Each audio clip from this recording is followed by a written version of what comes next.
Good morning, good evening, good afternoon, good night, whatever time of day this video finds you. It's your boy Jay, and with Wilds Ascendance on the way, I think it's a good time to talk about a couple monsters I think would be good to show off what I currently know about Monster Hunter Wilds, okay? Now, this isn't like, oh, these are my favorite monsters, they have to get in, I love these monsters so much. No, I picked these monsters specifically because they have traits or ecology that I think could be shown off really well with some of the systems that are already in Wilds, which makes them suitable for returning in Ascendance and really showing off how good some of Wilds systems could be with these monsters. I'm having a hard time actually putting it in words, but I'm hoping once I actually bring up the monsters and start talking about them and why I think they're good for them to show up, it'll make more sense what I'm trying to get at. So that's enough intro yapping. Let's dive right in with the first monster.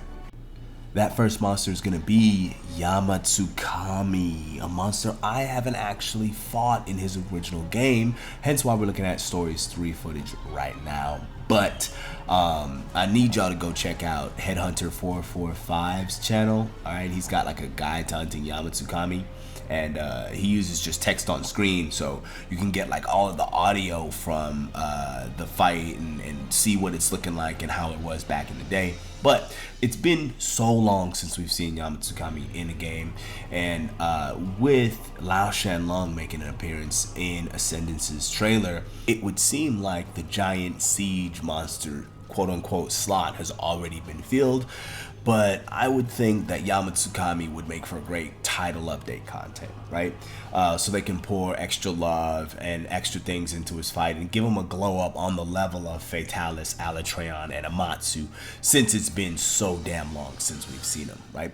And we now have, cephalopods in the game. So we can cut tentacles off now. So with that cephalopod skeleton, I'm thinking you can apply it to Yamatsukami, kind of make him giant. Now we're cutting tentacles off, which could maybe reduce his range on some of the tentacle slam attacks that he has.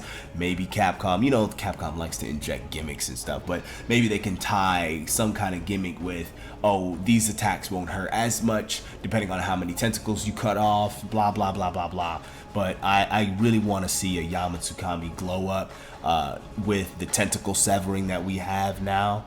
And oh yeah, I'm really looking forward to actually fighting this bad boy, and not in a turn-based fashion, if you know what I mean. So with that being said about Yamatsukami, let's move on to the next monster. Okay, so the next monster is actually the next monsters. Okay, so this is going to be two monsters, and those monsters are going to be Celtis and his queen, okay? Because you can't have one without the other, right? And the thing about Celtis and Celtis queen is we need more Neopteron representation. Boom, done. You get two of them right here, right? And then, Celtis and Celtis queen are so unique in that, like, they join together and they put the Celtis on the head, and he be picking up the queen and dropping her, and she has crazy attacks, and she's this big ass crazy beetle crab looking thing, and their dynamic is just very interesting because like the Celtis queen will sometimes eat the Celtis, and the thing about Celtis and the Celtis queen is with Wilds having pack monsters, I can easily see a Celtis queen is on the map roaming around, and she has a pack of 3, maybe 4 Celtis buzzing around her at all times. Because even in the OG, Monster Hunter 4, where she came from, where he and she came from, if you kill the Celtis, another one just shows up, and we can have that happen in real time in Wilds now because of the way pack monsters work. And Ascendance is already kind of doing work in that regard with the first new monster they show us is a pack monster. So it's like Capcom telling us, hey, we didn't forget pack monsters exist, here's one right here. Well, here's another 2 that can have very, very unique interactions and actually use the pack system, in its favor. And the thing about Celtis Queen is she uses stench to kind of tell the Celtis, hey yo, get on my back, let's link up, right? So many times during the fight, you'll see Celtis Queen like let out a little stench cloud. We can take this further by, if you dung bomb the queen, one of the Celtices in the pack will latch onto her immediately, and that is showing off ecology via the gameplay. Oh no, I'm trying to get out of here. Celtics Queen, leave, and you dung bomb her, and she doesn't leave. And what happens instead is the Celtics jumps on her back, and then they start beating your ass even crazier, which is kind of a subversion of like what dung bombs do, which I do think can be very, very interesting and have another cool moment that I feel has kind of been lacking in some of the newer games. You know, moments like, hey, if you bring a bug net, you can mine Fulgur bugs off of Zenogre's back, or if you bring a pickaxe, you can mine the ore off of Uragan's back and stuff like that. Well, we can have another moment like that right here with the stench. If you stench the queen, a Celtis is immediately gonna jump on the back instead of the queen being like, ew, I'm stinky, let me leave. Like, nah, they actually use stench in the way they interact with their pack. And I think that could be awesome and really use the system, the pack system of Wilds to its benefit and have a very unique hunt and gameplay with Celtis and his queen. Let's move on to the next monster. Okay, the next monster I want to talk about I think would be great for Ascendance and Wilds by extension. Devil Joe, which is my favorite monster of all time, actually. Okay, now I didn't pick this monster just because he's my favorite. Okay, two things: he's got real life lore. Did he always eat his tail? The answer is no. But bringing him to Ascendance, Capcom has the opportunity to do something real funny and actually program that behavior in, so that when you cut the tail off, he will go and eat his own tail, and it will start the argument back up. He's always done this. I promise I've seen it. No, you have not seen it, and if you have seen it, somebody put some meat under the tail. They lied to you, okay? They lied to you, okay? However, it could be real now. They can do that. But that is actually not why I want Devil Joe to show up. That would just be a cherry on top. Looking at an angry Devil Joe, you see the scars of their previous battles show up due to how big their muscles get when they're enraged. This could tie into focus mode and the wound system. I don't understand why only Doshaguma has something like this when it comes to wounds and the focus mode system. When Doshaguma gets mad, all of the wounds open back up. Why does no other monster on the roster do this in Wilds? What? Come on now. We can have more monsters that do unique things like this, right? So let's bring Devil Joe in. Every time he gets angry, the wounds show back up. You can hit the wounds again. Great. Now, here's another thing. Let's make this unique to Devil Joe, of course. When you pop a wound on a Devil Joe, on an angry Devil Joe, he will not flinch. Okay, so this brings back not necessarily positioning, but just thinking more about your moves, right? Do I have enough time to do my entire focus strike on this Devil Joe right here based on what he's doing? Yes? Okay, then maybe I should go for it, even though I know the Joe won't flinch. I gotta time it right. I gotta do it when maybe he's doing a slow charging attack and he's gonna pass by me and not hit me. Then I can clip a wound and maybe, I don't know, charge up my switch axe and have Savage Axe mode. Or I could get the free triple up by grabbing a wound in passing and do it in such a way where you don't get hit and punished for it. Where if you just hit the focus mode wounds and pop wounds willy-nilly, you're gonna get hit by this Devil Joe who's still rampaging on, because him getting hit by a wound when he's in his enraged, angry, crazy state doesn't phase him. He just keeps it pushing, you know what I mean? So I don't want Devil Joe to show up and just get stun locked by wounds because they keep opening after that. Like, nah. We can do better than that, and we can have the characteristic of him just being enraged and angry and mad and hungry for a fight, and he just bulldozes right through these brand new injuries that he has because, hey, he's got hella injuries all over his body all the time. Look at him.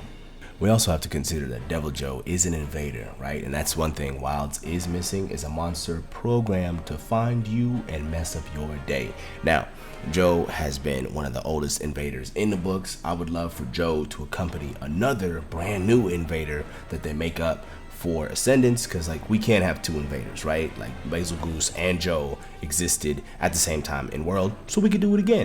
Okay, so the final monster I'm going to talk about today is the flagship of World, Nergigante. Alright, so Big reason why I want Nergigante to show up is he's got some fraud allegations that need to be laid to rest, okay?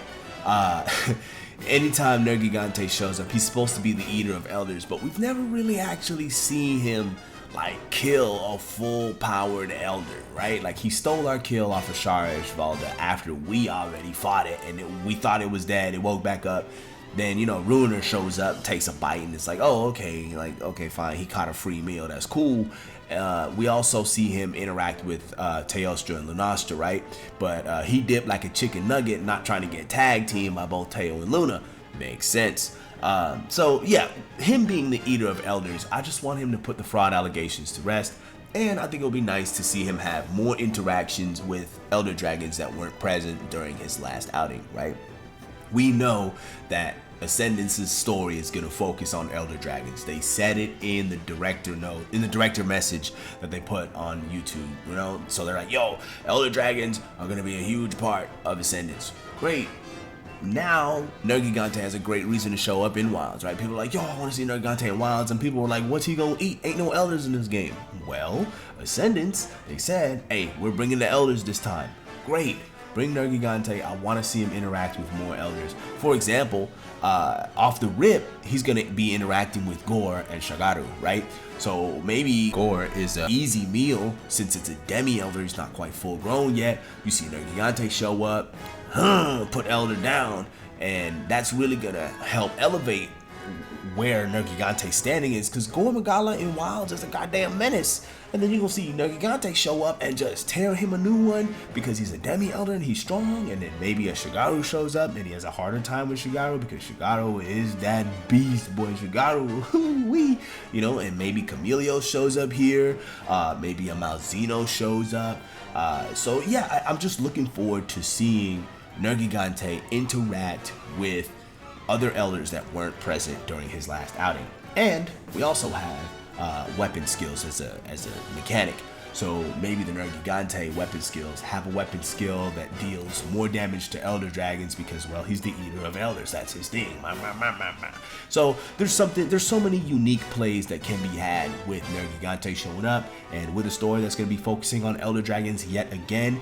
I think it would be nice to see Nergigante show up, not necessarily in the flagship role, but him doing his thing as the eater of elders, and you know, actually see him score some kills. And we have more complex turf wars now. I want to see him do his thing and overcome the fraud allegation and take down a couple of healthy elders and get himself a meal and really show us why he's the eater of elders. And that's going to be about it for this short list of monsters I think would be good for Monster Hunter Wilds. Like I said, these aren't necessarily like monsters I just really love and have to see. Aside from Devil Joe, I really like Devil Joe. But Devil Joe can sit on the bench again if Capcom doesn't see that he fits well. But I think he would fit great for the reasons I mentioned before. But yeah, let me know what you think about this one. Are there any monsters I didn't mention that you want to see? And let me know why you think they will be a good fit for Wilds. Hit me up in the comments down below. I'll do my best to reply to each and every one that hits this video. And as always, people, happy hunting. Peace.